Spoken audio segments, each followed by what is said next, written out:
Hi. അപ്പോൾ ഇന്ന് നമുക്ക് നോക്കാനുള്ള കറണ്ട് അഫയേഴ്സ് എന്ന് പറയുന്നത് 2026 ജനുവരി 19 കറണ്ട് അഫയേഴ്സ് ആണ്. നോക്കാം നമുക്ക്. 64ാമത് സംസ്ഥാന കലോത്സവത്തിൽ ഓവറോൾ ചാമ്പ്യന്മാരായത് കണ്ണൂരാണ് 1028 പോയിന്റോടെ. 64ാമത് സംസ്ഥാന കലോത്സവത്തിൽ ഓവറോൾ ചാമ്പ്യന്മാരായത് കണ്ണൂരാണ്. വേദി എവിടെയായിരുന്നു? തൃശ്ശൂരാണ് അല്ലെ. രണ്ടാം സ്ഥാനം തൃശ്ശൂരിനാണ് 1023 പോയിന്റ്. കണ്ണൂരിന് 1028 പോയിന്റും തൃശ്ശൂരിന് 1023 പോയിന്റും മൂന്നാം സ്ഥാനമായിട്ടുള്ള കോഴിക്കോടിന് 1017 പോയിന്റുമാണ് കിട്ടിയിട്ടുള്ളത്. സ്കൂളുകളിൽ പാലക്കാട് ആലത്തൂർ BSS ഗുരുകുലം HSS ആണ് ഒന്നാം സ്ഥാനത്ത്. സ്കൂളുകളിൽ പാലക്കാട് ആലത്തൂർ BSS ഗുരുകുലം HHS ആണ് ഒന്നാം സ്ഥാനത്ത് ഉള്ളത്. 238 പോയിന്റ് ആണ് ഈ സ്കൂളിന് ലഭിച്ചിട്ടുള്ളത്. ആരാണ്? നമ്മുടെ പൊതുവിദ്യാഭ്യാസ മന്ത്രി വി ശിവൻകുട്ടിയാണ് അല്ലെ. ഇന്ത്യ ഓപ്പൺ 2026 ടൂർണമെന്റിൽ വനിതാ സിംഗിൾസിൽ വിജയിച്ചത് ആൻ സെ യൂങ് ആണ്. ഇന്ത്യ ഓപ്പൺ 2026 ടൂർണമെന്റിൽ വനിതാ സിംഗിൾസിൽ വിജയിച്ചത് ആൻ സെ യൂങ് ആണ്. ദക്ഷിണ കൊറിയ താരമാണ് ആൻ സെ യൂങ് എന്ന് പറയുന്നത്. 2024 ഒക്ടോബർ മുതൽ ലോക 1-ാം നമ്പർ താരമാണ്. 2024 ഒക്ടോബർ മുതൽ എന്താണ്? ലോക 1-ാം നമ്പർ താരമാണ്. ഒളിമ്പിക്സിലും ഏഷ്യൻ ഗെയിംസിലും നിലവിലെ ചാമ്പ്യനായ താരം. കഴിഞ്ഞ വർഷം വേൾഡ് ടൂർ ചാമ്പ്യൻഷിപ്പുകളിൽ 11 കിരീടവുമായി റെക്കോർഡിട്ടിരുന്നു. അപ്പൊ ഇന്ത്യ ഓപ്പൺ 2026 ടൂർണമെന്റിൽ വനിതാ സിംഗിൾസിൽ വിജയിച്ചത് ആരാണ്? ആൻ സെ യൂങ് ആണ്. ദക്ഷിണ കൊറിയ താരമാണ് ആൻ സെ യൂങ്. 2024 ഒക്ടോബർ മുതൽ ലോക 1-ാം നമ്പർ താരമാണ്. ഒളിമ്പിക്സിലും ഏഷ്യൻ ഗെയിംസിലും നിലവിലെ ചാമ്പ്യനായ താരം. കഴിഞ്ഞ വർഷം വേൾഡ് ടൂർണമെന്റ് ചാമ്പ്യൻഷിപ്പുകളിൽ 11 കിരീടവുമായി റെക്കോർഡിട്ടിരുന്നു. ഓക്കെ.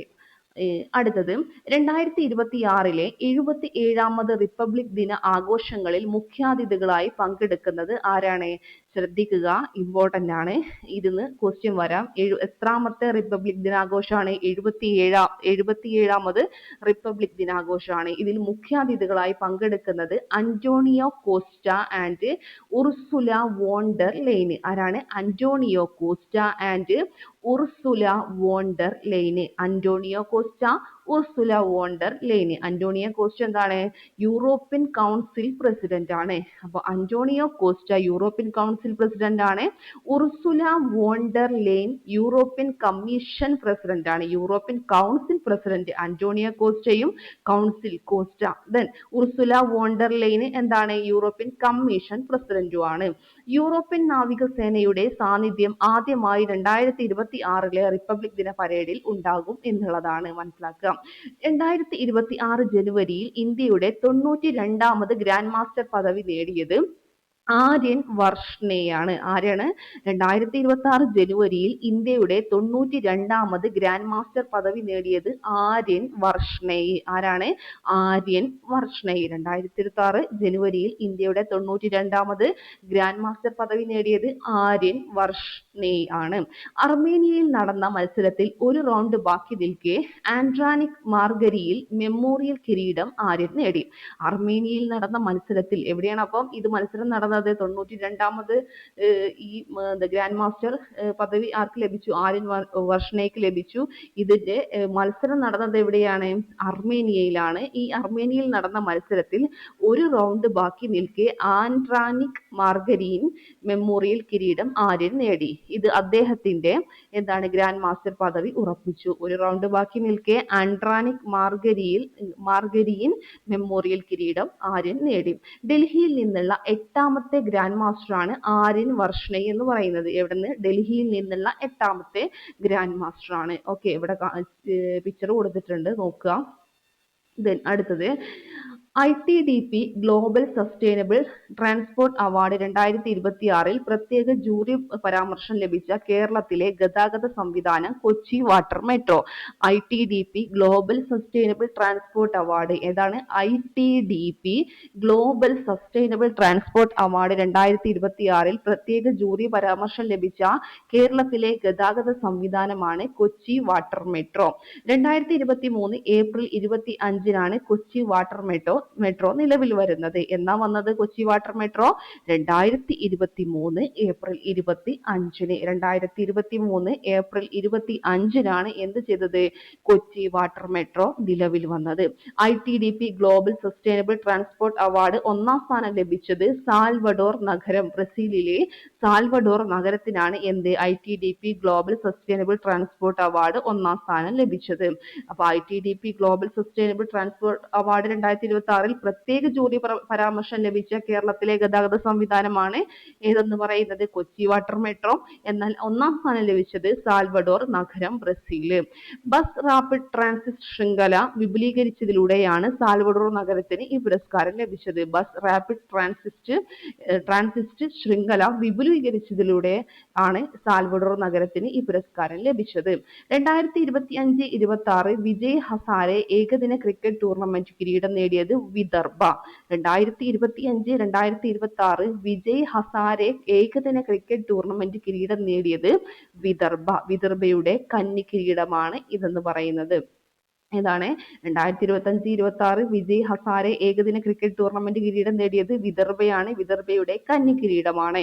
ഫൈനലിൽ സൗരാഷ്ട്രയെ 38 റൺസിന് തോൽപ്പിച്ചു. വിദർഭ ടീം ക്യാപ്റ്റൻ ഹർഷ് ദുബെ ആണ്. വിദർഭ ടീം ക്യാപ്റ്റൻ ഹർഷ് ദുബെ ഫൈനലിൽ സൗരാഷ്ട്രയെ 38 റൺസിന് തോൽപ്പിച്ചു. ഓക്കെ, ദെൻ അപ്പോൾ ഹർഷ് ദുബെ വിദർഭ ടീം ക്യാപ്റ്റൻ ആണ് കേട്ടോ. നോക്കുക, ഫൈനലിൽ സൗരാഷ്ട്രയെ എന്ത് ചെയ്തു? 38 റൺസിന് തോൽപ്പിച്ചു എന്നുള്ളതും കൂടെ മനസ്സിലാക്കുക. എത്ര റൺസിന്? 38 റൺസിന്.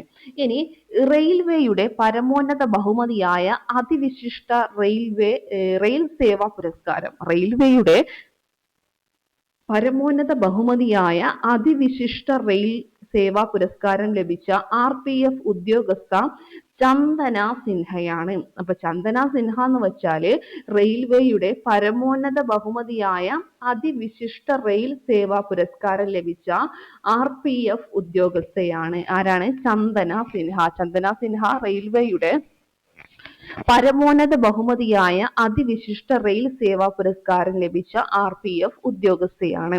കഴിഞ്ഞ 3 വർഷത്തിനിടെ ഉത്തർപ്രദേശിലെ വിവിധ റെയിൽവേ സ്റ്റേഷനുകളിൽ നിന്നായി അപകട സാഹചര്യങ്ങളിൽപ്പെട്ട 1500-ലധികം കുട്ടികളെ ഇവർ രക്ഷപ്പെടുത്തി. കഴിഞ്ഞ 3 വർഷത്തിനിടെ ഉത്തർപ്രദേശിലെ വിവിധ റെയിൽവേ സ്റ്റേഷനുകളിൽ നിന്നായി അപകട സാഹചര്യങ്ങളിൽപ്പെട്ട 1500-ലധികം കുട്ടികളെ ഇവർ രക്ഷപ്പെടുത്തി. അപ്പൊ റെയിൽവേയുടെ പരമോന്നത ബഹുമതിയായ അതിവിശിഷ്ട റെയിൽ സേവാ പുരസ്കാരം ലഭിച്ച RPF ഉദ്യോഗസ്ഥയാണ് ചന്ദന സിൻഹ.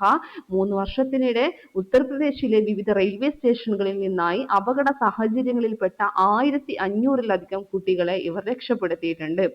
വംശനാശം സംഭവിച്ചതായി International Union for Conservation of Nature IUCN അടുത്തിടെ പ്രഖ്യാപിച്ച ദേശാടന പക്ഷിയാണ് സ്ലെൻഡർ ബിൽഡ് കർല്യൂ. എന്താണ് സ്ലെൻഡർ ബിൽഡ് കർല്യൂ എന്ന് വെച്ചാൽ? അപ്പൊ എന്താണ്?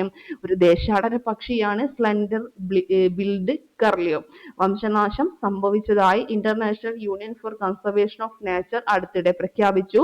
ഇതിന്റെ ശാസ്ത്രീയ നാമം എന്ന് പറയുന്നത് എന്താണ്? ന്യൂമിനിയസ് എന്താണ് ടെന്യൂറോസ്ട്രിസ്. എന്താണ്? ന്യൂമെനിയസ് ടെന്യൂറോസ്ട്രിസ്. ഓക്കെ, ന്യൂമെനിയസ് ടെന്യൂറോസ്ട്രിസ്. ഓക്കെ, ഇനി തെക്ക് കിഴക്കൻ യൂറോപ്പിലും വടക്കൻ ആഫ്രിക്കയിലും, ഇവിടെ തെക്ക് കിഴക്കൻ യൂറോപ്പിലും വടക്ക് ആഫ്രിക്കയിലുമാണ് ഈ പക്ഷിയെ പ്രധാനമായിട്ടും കണ്ടുവരുന്നത്. 1995-ൽ മൊറോക്കോയിലാണ് ഈ പക്ഷിയെ അവസാനമായി കണ്ടതായി സ്ഥിരീകരിച്ചിട്ടുള്ളത്. 1995-ൽ മൊറോക്കോയിൽ. അപ്പോൾ വംശനാശം സംഭവിച്ചതായി International Union for Conservation of Nature അടുത്തിടെ പ്രഖ്യാപിച്ച ദേശാടന പക്ഷി എന്ന് പറയുന്നത് സ്ലെൻഡർ ബിൽഡ് കർല്യൂ ആണ് എന്നുള്ളത് മനസ്സിലാക്കി വെച്ചേക്കുക. ഓക്കെ, പിക്ചർ കണ്ടല്ലോ. ഇനി അടുത്തത് ലാസ്റ്റ് 2026-ലെ ദേശീയ സ്റ്റാർട്ടപ്പ് പുരസ്കാരങ്ങളിൽ ആസ്പയർ അവാർഡ് കരസ്ഥമാക്കിയ കേരളത്തിലെ സ്റ്റാർട്ടപ്പ് ആണ് ഏതെന്ന് പറയുന്നത്? Fuselage innovations. ഫ്യൂസലേജ് ഇന്നോവേഷൻസ് എന്ന് വെച്ചാൽ 2026-ലെ ദേശീയ സ്റ്റാർട്ടപ്പ് പുരസ്കാരങ്ങളിൽ ആസ്പയർ അവാർഡ് കരസ്ഥമാക്കിയ കേരളത്തിലെ സ്റ്റാർട്ടപ്പ് ആണ്. എന്താണ് സ്റ്റാർട്ടപ്പ്? Fuselage Innovations. സ്ഥാപകർ ദേവിക ചന്ദ്രശേഖരും ദേവൻ ചന്ദ്രശേഖറും. ദേവിക ചന്ദ്രശേഖർ ആൻഡ് ദേവൻ ചന്ദ്രശേഖരാണ് ഏതിന്റെ സ്ഥാപകര്? ഫ്യൂസലേജ് ഇന്നോവേഷൻസിന്റെ. കർഷകരുടെ വിളവ് വർദ്ധിപ്പിക്കുന്നതിനായി കാർഷിക സർവേകൾ, സ്പ്രേയിംഗ്, മറ്റ് സുസ്ഥിര കാർഷിക ആവശ്യങ്ങൾ എന്നിവക്കായി ഡ്രോൺ വികസിപ്പിച്ചെടുക്കുന്ന ഒരു കാർഷിക സാങ്കേതിക സ്റ്റാർട്ടപ്പാണിത്. 2026 ദേശീയ സ്റ്റാർട്ടപ്പ് പുരസ്കാരങ്ങളിൽ ആസ്പെയർ അവാർഡ് ഇവര് ഏതിന് സ്വന്തമാക്കി? ഫ്യൂസലേജ് ഇന്നോവേഷൻ എന്ന സ്റ്റാർട്ടപ്പിന് സ്ഥാപകരായിട്ടുള്ള ദേവിക ചന്ദ്രശേഖരും ദേവൻ ചന്ദ്രശേഖരും സ്വന്തമാക്കി. കണ്ടോ, ഫോട്ടോ കണ്ടല്ലോ, ഫ്യൂസലേജ് ഇന്നോവേഷൻസ്.